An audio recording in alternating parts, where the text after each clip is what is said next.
Muy buenas tardes, amados hermanos y amigos. Que el Señor les continúe bendiciendo de una manera muy especial en esta tarde del día domingo 22 de noviembre del año 2020, el año de plenitud divina en el que moramos bajo la gloria de nuestro Dios. Quiero darle la más cordial bienvenida en el nombre precioso de nuestro Señor Jesucristo y agradecerle por haber sacado este tiempo para poder seguir junto a mí las enseñanzas que estamos impartiendo acerca del libro de los Hechos del Espíritu Santo. En todo este tiempo hemos estado estudiando y Dios nos ha bendecido de una manera muy especial y tenemos la plena seguridad que lo va a hacer también en el día de hoy. Así que nos preparamos pues para la enseñanza correspondiente a este día. Vamos a tener una palabra de oración. Padre, una vez más en esta tarde queremos darte gracias porque nos das el privilegio de estar juntos para seguir estudiando tu palabra. Gracias porque tu palabra es nuestro alimento y es la que nos capacita, nos enseña, nos entrena de tal manera que podamos ser instrumentos útiles y santificados en tus manos y ser esas vasijas que traigamos honra y gloria a tu precioso nombre. Señor, en esta tarde abrimos nuestros corazones para que una vez más tú puedas depositar tu palabra en ellos, que seamos edificados y fortalecidos con el poder de tu Espíritu Santo en nuestro hombre interior. Que tu Espíritu siga acomodando lo espiritual tuyo a lo espiritual nuestro y nos siga revelando las verdades maravillosas contenidas en tu gloriosa palabra.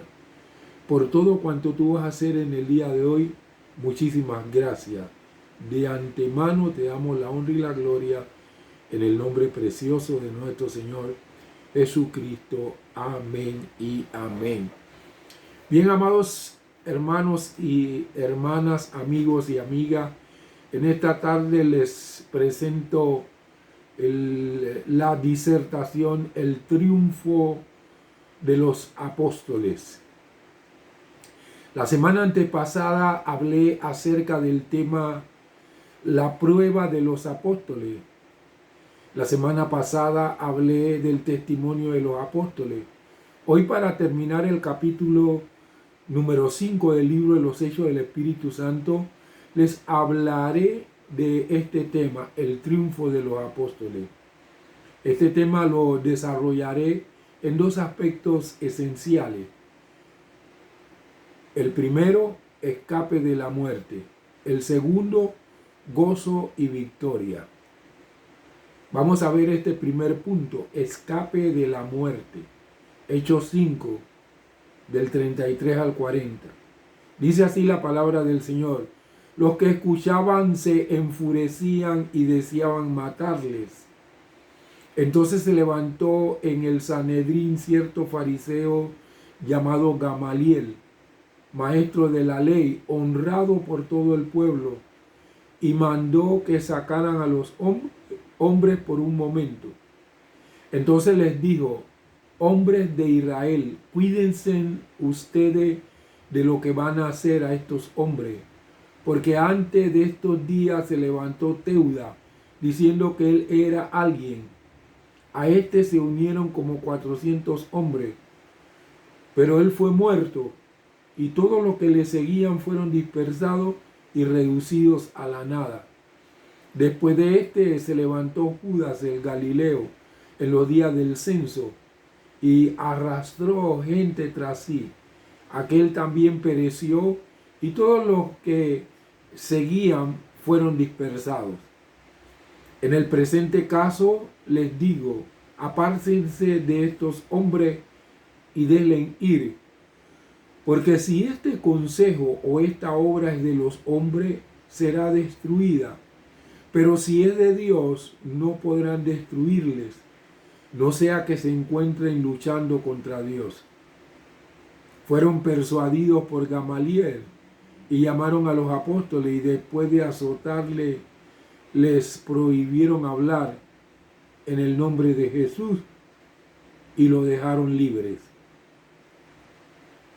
Dios trabaja para el bien de aquellos que le dan el primer lugar en su vida.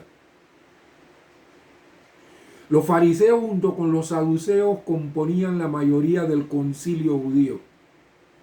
Eran los estrictos guardadores de la ley, no solo de Dios, sino también cientos de otras reglas que agregaron a la ley de Dios.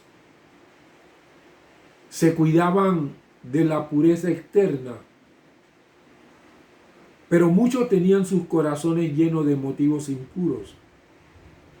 Durante su ministerio en la tierra, Jesús confrontó a menudo a los fariseos.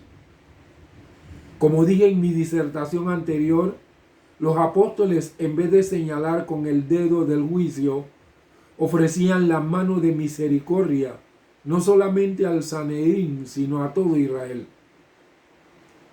El Sanedrín no sintió necesidad alguna de perdón, y la respuesta de los apóstoles lo hirió profundamente. Por venganza, querían sus miembros dar muerte a los apóstoles, pero Dios los contuvo en virtud de los consejos de uno de sus propios miembros, un notable maestro de los fariseos. Gamaliel fue un renombrado maestro religioso del judaísmo en la época apostólica. Era nieto del famoso Hillel, que organizó los reglamentos rabínicos para la interpretación de la ley. Gamaliel había sido uno de los primeros maestros de Pablo y se dice que representaba un punto de vista más liberal entre los fariseos en favor de una interpretación más espiritual de la ley mosaica. Esta escuela de pensamiento instaba a los judíos a demostrar una actitud más amistosa hacia los extranjeros, proporcionándole los mismos derechos que tenían los judíos en espigar los campos durante la cosecha. En otros aspectos, demostró una conducta como más humanitaria que muchos otros rabíes. Gamaliel fue un aliado inesperado para los apóstoles, aunque quizás no apoyó sus enseñanzas. Sin embargo, no debemos interpretar las palabras de Gamaliel en el sentido de que favoreciera a los creyentes. Era un hombre prudente y no consideraba necesaria la muerte de los apóstoles. Otro levantamiento de menor importancia había terminado mal. Uno, Teudas, un hombre común, fue muerto y su movimiento quedó en la nada. Otro, Judas, abro paréntesis, que se rebeló en el año 6 después de Cristo, según el historiador judío Josefo, fue también muerto. El consejo de Gamaliel consistía en dejar solo a los apóstoles. El objeto que se proponían los apóstoles, abro paréntesis, su propósito de predicar el evangelio, cierro paréntesis, quedaría en la nada si no era de Dios. Era mejor no hacer nada si existía aún la menor posibilidad de que fuesen hallados luchando contra Dios. En realidad, él no admite esta posibilidad. Mientras que tal vez salvó la vida de los apóstoles, su verdadera intención era mantener el concilio unido, evitando que se dividiera y que los romanos se levantaran. Los apóstoles eran populares entre la gente y al darle muerte se originaría un alboroto. No obstante, el consejo de Gamaliel al concilio dio a los apóstoles un respiro para continuar con su trabajo. El concilio esperó que esto aflojaría las tensiones. No pudieron estar más equivocados. Es irónico, pero Pablo, quien sería uno de los más grandes apóstoles, recibió su instrucción de Gamaliel. En las catacumbas de Bet Shearim, cerca del mar de Galilea, en la sección llamada la tumba de los patriarcas, una de las sepulturas tiene una inscripción en hebreo y griego que dice: esta tumba es la del rabino Gamaliel. De él se dice que era hijo del rabí Simeón y nieto del influyente rabí fariseo Hillel. Este Gamaliel fue probablemente el maestro de Pablo mencionado en Hechos 22:3. Ante estos consejos, el Sanedrín acordó libertar a los apóstoles, pero aún expresaron su ira, haciendo que fuesen castigados. Luego los apóstoles fueron puestos en libertad con el mandamiento enfático que demostraba que el Sanedrín no había cambiado de actitud con respecto a la predicación acerca de Jesús. Gamaliel presentó algunos sabios consejos de cómo reaccionar ante ciertos movimientos religiosos, a menos que signifique un obvio peligro doctrinal o práctico. Es a menudo más sabio ser tolerantes y no represivos. Algunas veces solo el tiempo nos dirá si son simplemente obras humanas o si Dios está tratando de decirnos algo. La próxima vez que un grupo promueva ideas religiosas diferentes, considere el consejo de Gamaliel. No sean tal vez hallados luchando contra Dios. ¿Es el consejo de Gamaliel aplicable a los movimientos religiosos de la actualidad? Debemos tener cuidado en el sentido de no suponer que todo lo que dice un inconverso en la Biblia tiene que ser falso. Cuando analizamos lo que dijo Gamaliel, podemos ver en sus palabras tanto la verdad como el error. Gamaliel procedía correctamente al decir que los creyentes no podían ser detenidos en sus marchas si lo que hacían era de Dios. Todos los enemigos de Dios a través de la historia no han podido derrotar a la iglesia de Cristo.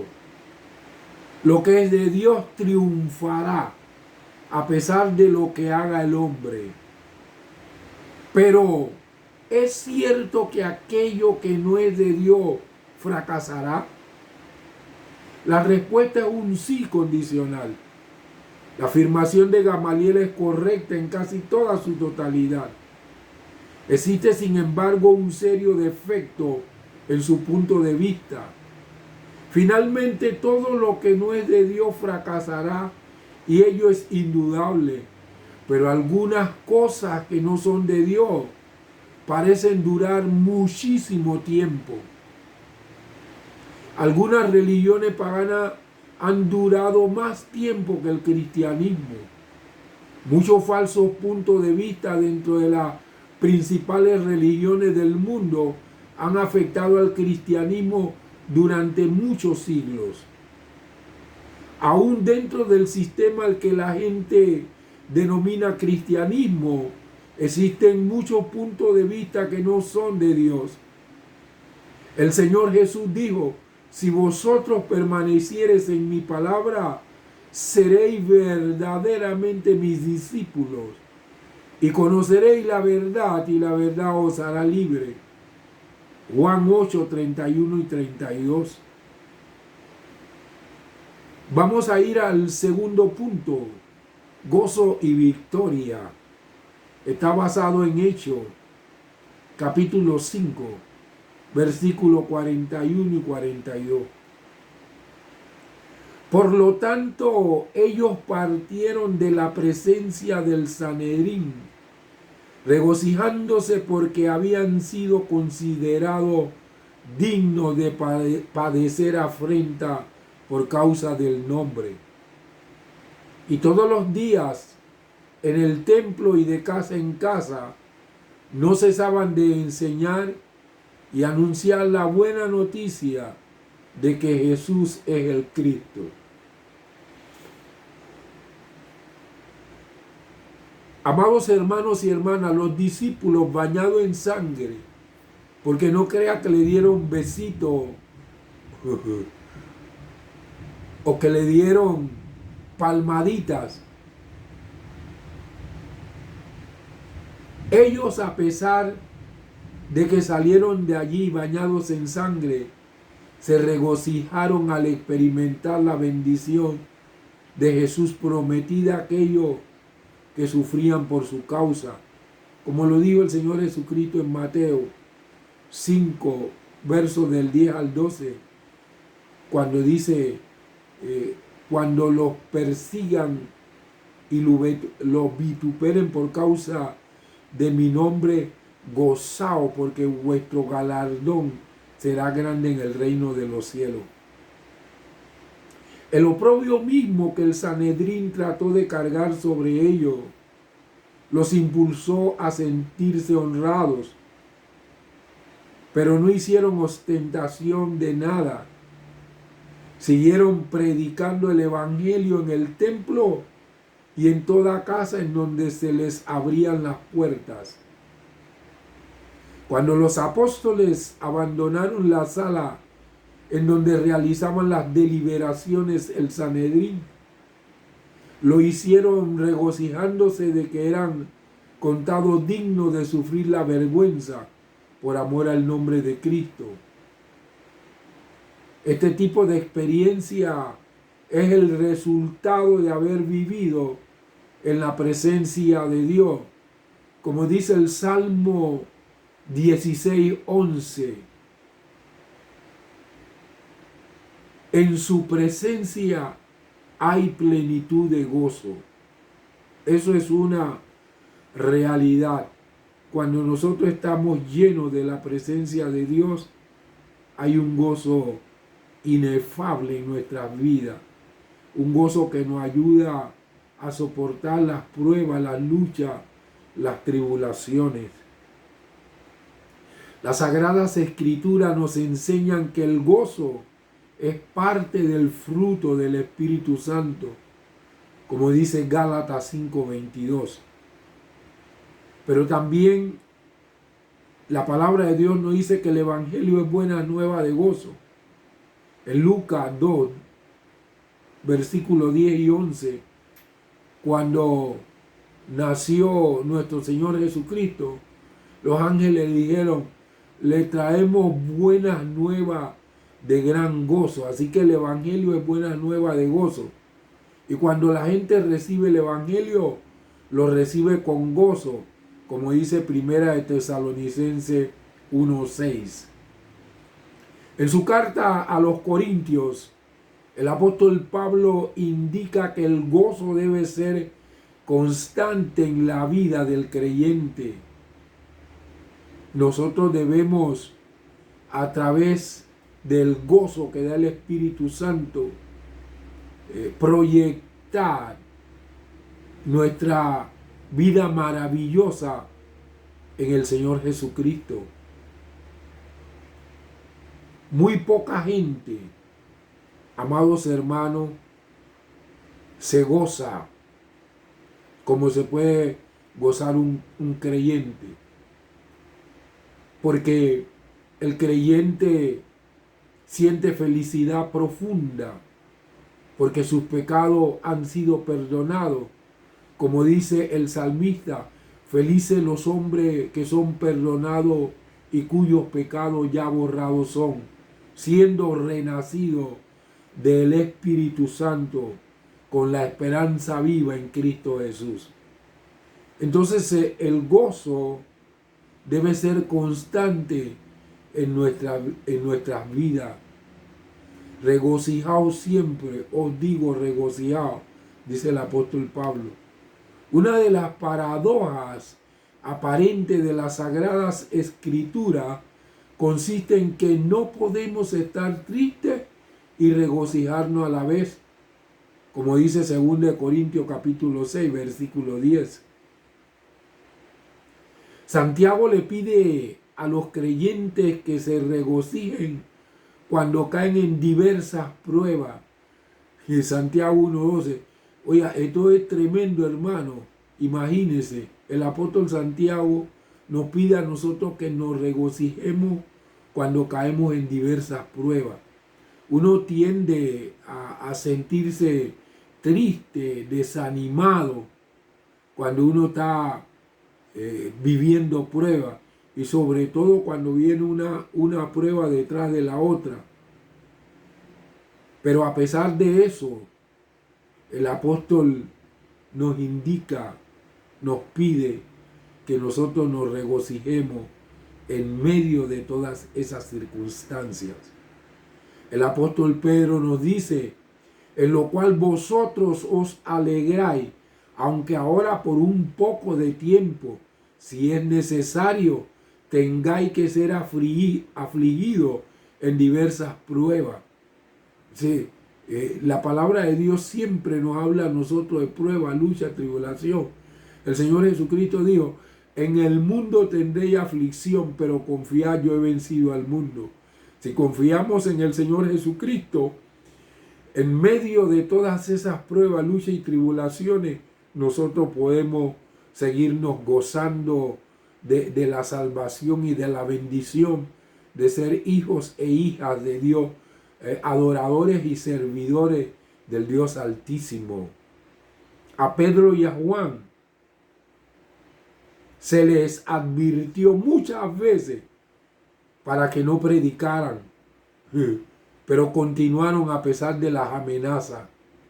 Nosotros también debemos vivir como Cristo dice, predicar de nuestra fe sin que importe el costo. A lo mejor no nos azotan ni nos encarcelan, pero nos podrían ridiculizar, desterrar o calumniar. ¿Qué tan decidido está usted, mi hermano, mi hermana, a sufrir por el privilegio de anunciar el Evangelio a otros? ¿Alguna vez ha pensado que la persecución es una bendición, algo digno de nuestro regocijo? Esta tortura que Pedro y Juan soportaron fue la primera que algunos de los apóstoles sufrieron por su fe. Estos hombres sabían cómo Jesús sufrió y alabaron a Dios porque le permitió sufrir persecución como su Señor. Si debido a su fe le escarnecen o persiguen, no se debe a que esté haciendo algo malo, sino a que Dios lo considera digno de padecer afrenta por causa del nombre. ¿Qué diferencia existe entre la enseñanza y la predicación que hallamos en el versículo 42? Porque dice allí que todos los días en el templo y por la casa no cesaban de enseñar y de predicar a Jesucristo. Ahora, ¿qué diferencia existe entre la enseñanza y la predicación que hallamos en ese versículo?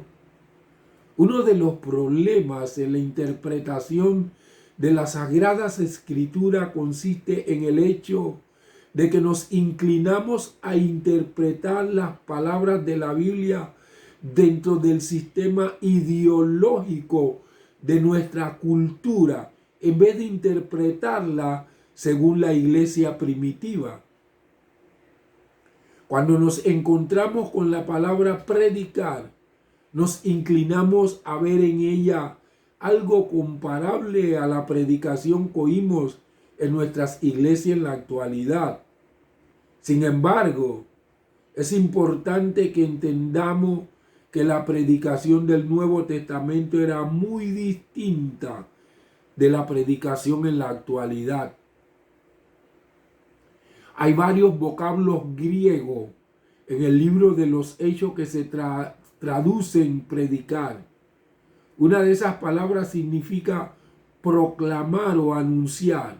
Está en Hechos 10:42. Otra significa evangelizar o esparcir el evangelio. Esto está en Hechos 5:42. Entonces ahí, si lo interpretamos como aparece en el versículo 42, sería más o menos así. De día en día no cesaban de enseñar, de evangelizar o esparcir el evangelio en el templo y por las casas. Eso es lo que se interpretaría con la palabra predicar ahí, no como predicamos nosotros desde un púlpito. Habla de evangelizar, esparcir el evangelio. O sea, habla de el testificar de nuestra fe y de poder que otros alcancen la gracia, sean alcanzados por la gracia de Dios, así como nosotros fuimos alcanzados. La enseñanza, por otra parte, involucra la presentación del evangelio mediante una técnica o método. La enseñanza se relacionaba con el cómo del evangelio y la predicación con el qué del evangelio. El propósito, tanto en la enseñanza como en la predicación, consistía en obedecer el mandamiento de Cristo de presentar el evangelio a toda criatura. Los estudios bíblicos en hogares no es nada nuevo. En la medida que los creyentes necesitaron crecer en su nueva fe, los estudios bíblicos en las casas satisfacían sus necesidades, a la vez que servían como medio para presentar la fe cristiana a otras personas. Fíjese que en la iglesia del primer siglo, ellos no tenían templo. En Jerusalén era que iban al templo a la hora de la oración para orar junto con todo el pueblo y poder compartir allí el evangelio de nuestro Señor Jesucristo. Ellos compartían las enseñanzas en las casas. Nosotros estábamos cómodos en los templos. Ellos no tenían ningún templo. Ahora nosotros tenemos iglesias grandes, suntuosas. Templos grandes, suntuosos, muy cómodos. Bueno, nuestros hermanos del primer siglo no tenían ese tipo de estructura. Ellos compartían el evangelio en la casa, de casa en casa. Entonces ahora tú escuchas que un apóstol es el que tiene una iglesia grande y un montón de iglesias, hijas. Esa es la interpretación del ministerio apostólico en el día de hoy. Pero así no era en el primer siglo. ¿Cuál fue la iglesia grande que tuvo el apóstol Pablo, el apóstol Pedro? ¿Cuál es la iglesia grande que tuvieron? ¿Cuál fue el templo hermoso, grande, suntuoso que tuvieron? Ellos no tuvieron nada de esto. Ellos ministraban a la multitud en las casas. En la medida que los creyentes necesitaron crecer en su nueva fe, los estudios bíblicos en las casas satisfacían sus necesidades, a la vez que servían como medio para presentar la fe cristiana a otras personas. En los tiempos posteriores de persecución, se convirtió en el principal medio de transmitir el conocimiento bíblico. Cristianos a través del mundo todavía usan los estudios bíblicos en hogares cuando están bajo persecución o como una manera para edificar a los creyentes. Amados hermanos y hermanas, quiero concluir este estudio del capítulo 5 del libro de los Hechos diciéndole lo siguiente. Nosotros los creyentes podemos regocijarnos aun cuando suframos por el nombre de nuestro Señor Jesucristo. Tenemos que estar dispuestos a padecer, si es necesario, por el nombre de nuestro Señor Jesucristo. No que nosotros lo busquemos, sino que padezcamos por nuestra fe, por nuestra convicción, por nuestra creencia. Cuando nos negamos a hacer cosas que la palabra del Señor nos prohíbe, entonces vamos a sufrir persecución, pero es por causa del nombre de nuestro Señor Jesucristo. Vamos a estar orando en esta tarde. Padre, gracias en el nombre de nuestro Señor Jesucristo. Señor, fortalécenos y ayúdanos a poder presentar el Evangelio ante todo aquel que demande razón de la fe que nosotros tenemos. Danos el valor, la confianza, esa valentía que tuvieron nuestros hermanos de la iglesia del primer siglo para que nosotros podamos completar la tarea que tú nos has asignado. Padre, muchísimas gracias por estos estudios. Sigue fortaleciéndonos en nuestro ser interior y sigue edificando nuestras vidas para que podamos ser esas vasijas que traigan honra y gloria a tu nombre santo. Te damos muchas gracias en el nombre precioso de nuestro Señor Jesucristo. Bien, mis amados hermanos y amigos, espero volver a estar con ustedes el próximo jueves a las 7 de la noche. Mientras llega ese tiempo, que el Señor les bendiga, les cubra, les guarde y les prospere en todas las cosas. En el nombre precioso de nuestro Señor Jesucristo. Bendiciones.